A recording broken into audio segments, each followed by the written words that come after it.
That Gyokuen, though. That Gyokuen. Like, flat out, that bitch is crazy. That bitch is crazy. There's nothing more to it. She's fucking nuts. She's crazy.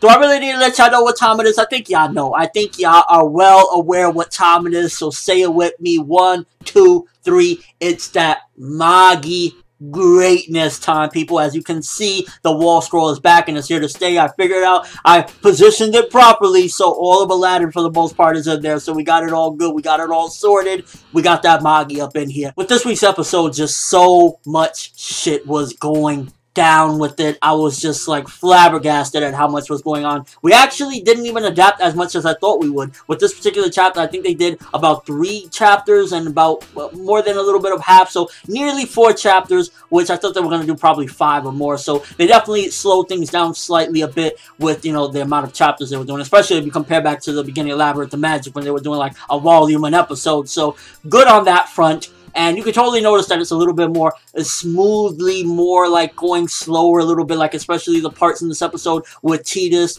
and Marga. You can totally see that, yeah, it's a little bit more slower than it used to be, which isn't a bad thing at all. It's not a complaint. It's just, yeah, you can totally tell now that they're trying to ease on into the end of this war. So already you got the episode kicking off, starting off with Kouen's people assimilating and just kicking ass. So you already got the action part. Check. You got the shit that's going to get everyone entertained, which of course entertainment isn't the most important thing, but nonetheless it kicks off with a bang, and it just kind of shows that Sinbad ain't the only one with some strong ass people. I guess if you look at it in that aspect, it's kind of like showing that Sinbad, he has some strong people, but Kouen ain't, you know, no pushover neither. He got his peoples as well. And I really just was like astonished that like they were just turning into giants and just fucking ripping these black monsters in half. I was just like, yo, Kouen's people ain't nothing to fuck with neither. Now, did you see that play with Alibaba? When Alibaba had to put his pride down, bow his head down basically to Kouen and bullshit his way and say, yeah, I did it to save Koha. I came here to save Koha, just to save his ass. And I was just thinking to myself, like, how do you take something like that? Do you take it as, yeah, it's a smart move? Do you take it as, like, damn, that's embarrassing? Because at the end of the day, Kouen clearly says, like, you know, he could see through the bullshit, and he's like, yeah, thank you. But, you know, the thing that he says pretty much about, I'm not going to pity you, someone who's lost his kingdom, I was just thinking to myself, like, Kouen ain't no fucking idiot. Kouen just like, yeah, okay, I'm going to thank you, but you thought you were going to make me look bad, motherfucker. You lost your kingdom. I got no pity for you. And that was just like a really big thing. It's like, so do I feel some respect for Alibaba? Do I feel ashamed for Alibaba? Do I feel embarrassed for Alibaba? He clearly felt embarrassed. It was a smart thing to do at the end of the day, because right then and there, Kouen could have took his head if he wanted to. He could have immediately just said, yo, get the fuck out of here, you piece of shit, and killed him right then and there. So it was smart. His pride kind of just got trampled all over completely, and at the end of the day, that's something that he really is passionate about. You've seen it on several different occasions. Alibaba is very passionate about Balbad, so for him to come in there and say that thing to him, it just kind of like, it struck hard. You could totally see it struck hard, and that's just going to probably be a big motivator for him to push even harder to get his kingdom back someday. Another thing that is very interesting, and you look at it closely, is kind of like, how do you feel about this as well, is the whole Tidus stuff with him kind of like not wanting to go back, and even though he got the power from Scheherazade, and she sympathizes with it, and I'm liking Scheherazade now. Before, I was kind of like, yo, this character's a straight-up bitch. She's just like, no, fuck that shit. But now she's coming off more, like, I guess it was really just coming from a mother's type of feel. Like, she was more so being motherly. Like, yo, I don't want my child in that environment. I need to save my child. That's why I'm starting this war and everything. And you could totally see that she just overall sympathizes with him. And she's like, even though we're under fire right now and we could totally use him, I'm not going to tell my son to come back, because at the end of the day, he was cheated out of his life.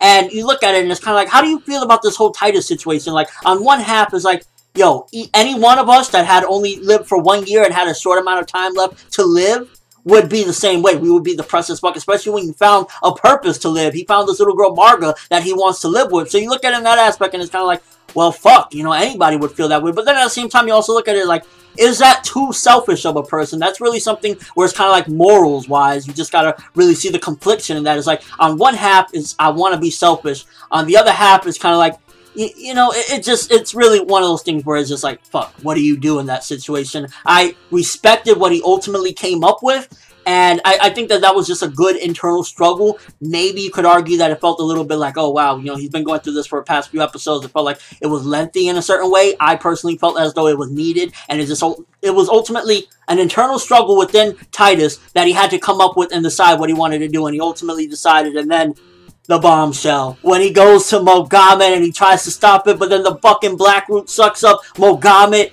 and Titus turns into like a fucking skeleton. Why aren't...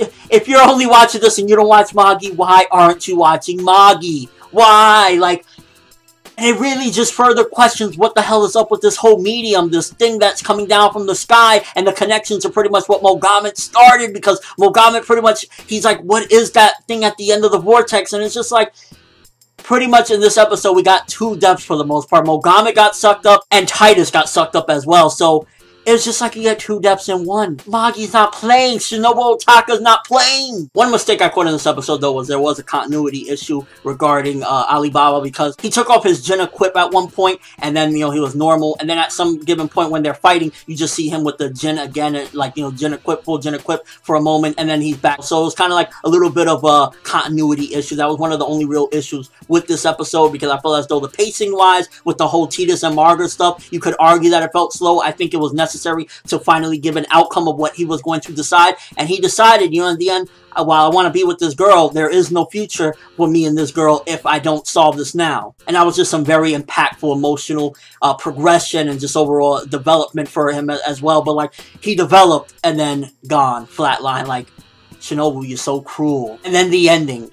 The ending with Gyokuen laughing, crying, so happy, father's back. It makes you think, first of all, okay, what is father? Like, obviously, it's that black thing that's coming down. Is that something like the leader of Thamen? Is it something from the past? It makes you already start to question what's up with that. Who is father? Why is she so damn happy? Is that her actual father? It brings up so many different questions. And again, that's part of like this Black Root. So is the entity of all Black Root this person that is she's calling father? Just overall, her performance. I feel as though Magi, they just got the top of the line voice actors and voice actresses, because Gyokuen, when she is just screaming, crying in happiness and joy over this father thing being born, it was like, you feel it. It was like last week's episode, Mogamet screaming, you felt it. This week's episode, Gyokuen, is like, they getting the top of the line with these voice actors. And this episode was once again another great episode. I feel like I'm saying this almost every week with Magi, but I'm not gonna bullshit and say it's not good if it's fucking amazing. In this episode, the only flaw I can say is there was a couple continuity issues with Alibaba's Jin equip, but aside from that, everything was solid. Development, character development, it's just so intense, and you're just seeing everything, and it's like,